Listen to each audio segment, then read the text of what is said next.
നാളെയാണ് പ്രസിദ്ധമായ ചോറ്റാനിക്കര മകം തൊഴൽ. എറണാകുളം ജില്ലയിലെ പ്രശസ്തമായ ക്ഷേത്രമാണ് ചോറ്റാനിക്കര. കൊച്ചി നഗരത്തിൽ നിന്ന് ഏകദേശം 20 കിലോമീറ്റർ വടക്ക് കിഴക്കായി സ്ഥിതി ചെയ്യുന്ന ഈ ഭഗവതി ക്ഷേത്രം ആത്മീയ ചൈതന്യത്തിൻ്റെ പേരിൽ പെരുമയുള്ളതാണ്. ഭഗവതിയെ 3 രൂപങ്ങളിലാണ് ഇവിടെ ആരാധിക്കുന്നത്. രാവിലെ വെള്ളസാരിയിൽ വിദ്യാദേവിയായ സരസ്വതി ദേവിയായി ആരാധിക്കുന്നു. ഉച്ചയ്ക്ക് ചുവന്ന സാരിയിൽ ഐശ്വര്യദേവിയായ മഹാലക്ഷ്മിയായി ആരാധിക്കുന്നു. വൈകുന്നേരം നീലസാരിയിൽ ദുഃഖനാശിനിയായ ദുർഗാദേവിയായി ആരാധിക്കുന്നു. ഈ 3 ഭാവങ്ങളിലും ഭഗവതിയെ രാജരാജേശ്വരി എന്ന സങ്കല്പത്തിലാണ് ചോറ്റാനിക്കരയിൽ ആരാധിക്കുന്നത്.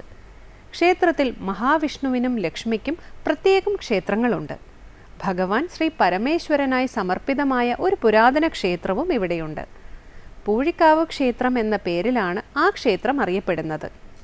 ക്ഷേത്രത്തിന് സമീപത്തിലൂടെ ചോറ്റാനിക്കര പുഴ ഒഴുകുന്നു.